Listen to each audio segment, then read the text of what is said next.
السلام علیکم ورحمۃ اللہ وبرکاتہ۔ مدرسہ کیا ہے اور کیا مدرسے نے ہمیں دیا؟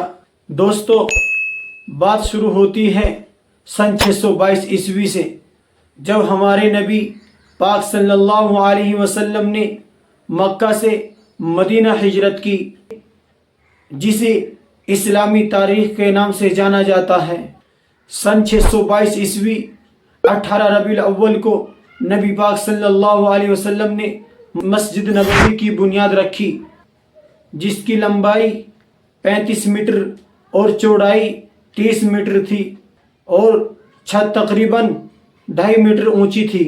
دوستو، مدرسے کا آغاز ہوتا ہے اس مسجد نبوی سے جس کے چبوترے کو صفہ کہا جاتا ہے۔ وہاں کے پڑھنے والوں کو اصحاب صفہ کہا جاتا ہے، جن کو کھانے کے لیے روٹی اور پہننے کے لیے کپڑا میسر نہیں ہوتا تھا، اور فقر و فاقہ تنگ دستی کی حالت میں علم دین حاصل کیا، جن میں مشہور صحابی ابو ذر غفاری، سلمان فارسی، عمار بن یاسر، صہیب، بلال، حضرت ابو ہریرہ اور عقبہ جیسے شامل تھے۔ رسول اللہ صلی اللہ علیہ وسلم خود ان کے استاذ تھے، ان کو مسائل اور قرآن کی تعلیم دیتے تھے۔ اس کے بعد مدرسہ بیہقیہ نیشابور ایران میں کھلا، پھر اس کے بعد مدرسہ نظامیہ بغداد عراق میں۔ امام غزالی اور امام ابو اسحاق شیرازی اس مدرسے کے استاذ تھے۔ اس کے بعد مدرسہ امام ابو حنیفہ بغداد میں کھلا اور جامعہ ازہر مصر میں کھلا۔ فاطمی خلیفہ العزیز باللہ شیعہ تھے۔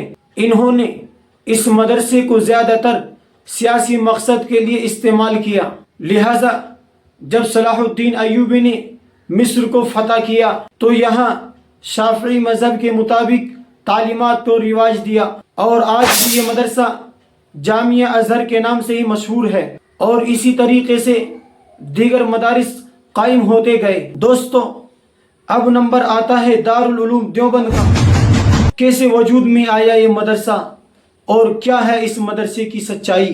دوستو، بات ہے 1857 جنگ آزادی کی، جس میں ہندو اور مسلمانوں نے بڑھ چڑھ کر حصہ لیا، اور سچائی یہ ہے کہ غالب اکثریت مسلمانوں کی تھی۔ یہ جنگ ہارنے کے بعد علماء کرام کی گرفتاریاں شروع ہو گئی، اور کچھ علماء نے اپنے آپ کو نظر بند کر لیا۔ جب یہ علماء جیل سے باہر نکلے اور عام معافی کا اعلان ہوا تو انہوں نے ایک بڑی عجیب و غریب چیز دیکھی کہ وہ یتیم بچے جن کے باپ جام شہادت نوش کر گئے انگریز کی دشمنی کی وجہ سے، وہ یتیم بچے سڑکوں پر ہیں اور ان کے سر پر ہاتھ رکھنے والا کوئی نہ تھا، جس کا فائدہ اٹھا کر انگریزوں نے فکری محاذ پر بھی اپنی لڑائی کو تیز کر دیا۔ چنانچہ کرسچن اسکول، عیسائی پوپ اور چرچ کے لوگ باہر نکلے، ان یتیموں کا ہاتھ پکڑتے اور کہتے، ہمارے ساتھ چلو، ہم تمہیں مفت پڑھائیں گے، مفت کھلائیں گے اور مفت پہننے کے لیے دیں گے۔ ان حالات کو دیکھ کر علماء کرام سر جوڑ کر بیٹھے اور کچھ فیصلے لیے۔ اب ہمیں آزادی وطن کے لیے ایک ایسے ادارے کی ضرورت ہے جہاں ملک کو آزاد کرانے اور غلامی کی زنجیروں کو توڑنے کے لیے ہم افراد تیار کر سکیں۔ چنانچہ 7 سال کے بعد 1866 میں دارالعلوم دیوبند کی بنیاد رکھی گئی، اور ہمارے اکابرین نے بھی وہی نعرہ دیا کہ ہم بھی مفت پڑھائیں گے، مفت کھلائیں گے اور مفت پہننے کے لیے دیں گے۔ ان لوگوں نے مدرسہ بنایا اور قوم کو پیغام دیا کہ اگر غلامی کی زنجیروں کو توڑ کر آزاد ہونا ہے تو اس مدرسے کو زندہ رکھنا ہے۔ اگر یہ مدرسہ زندہ ہے تو آپ زندہ ہیں، آپ کی اولاد زندہ ہے، اور آپ کے گھر میں اسلام کی روشنی زندہ ہے اور آپ آزاد ہیں۔ پھر دارالعلوم دیوبند نے ایسے ایسے ثبوت تیار کیے جنہوں نے پورے ملک میں آزادی وطن کے لیے شمع روشن کی۔ دارالعلوم دیوبند کے ایسے پہلے ثبوت شیخ الہند حضرت مولانا محمود حسن صاحب دیوبندی، یہ دبلے پتلے اور پست قد تھے، لیکن ان کے حوصلے پہاڑ سے بھی زیادہ مضبوط تھے۔ انہوں نے ریشمی رومال کی تحریک چلا کر انگریزوں کو حیران کر دیا۔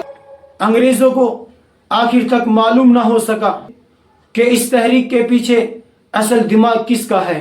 انگریز حضرت مولانا عبید اللہ سندھی اور دوسرے علماء کو اس تحریک کا سربراہ سمجھتے رہے، لیکن شیخ الہند کا جو دماغ تھا وہ انگریز جیسی ذہین قوم کی سمجھ سے بالاتر تھا، اور انہوں نے ایسے جیالے اور جید علماء پیدا کیے جنہوں نے انگریز حکومت کی ناک میں دم کر کر رکھ دیا۔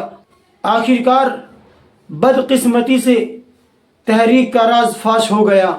حضرت شیخ الہند اور ان کے شاگرد مولانا حسین احمد مدنی کو مالٹا کی جیل میں پہنچا دیا۔ پھر سن 1919 میں ہندوستان کے ممتاز علماء نے امرتسر کے اندر جمعیت علماء کی بنیاد رکھی اور حضرت مفتی کفایت اللہ کو عارضی طور پر صدر بنا دیا گیا۔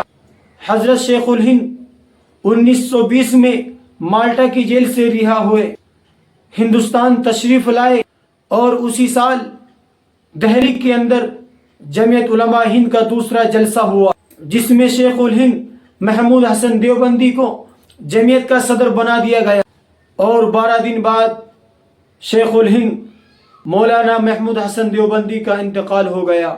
پھر جمعیت علماء ہند نے تنظیم کانگریس سے اتحاد کر کے انگریزوں کو اس ملک سے بھاگنے پر مجبور کیا۔ دوستو، اس چیز کا نام ہے مدرسہ۔ اگر انڈیا کے اندر مدارس اسلامیہ نہ ہوتے تو کبھی بھی ملک ہندوستان آزاد نہ ہوتا۔ دوستو، اگر آپ تاریخ اتہاس سے متعلق ویڈیوز دیکھنا چاہتے ہیں تو آپ ہمارے چینل کو سبسکرائب کریں، اور اگر آپ ہمیں فیس بک یا انسٹاگرام پر دیکھ رہے ہیں تو آپ ہمیں فالو کریں۔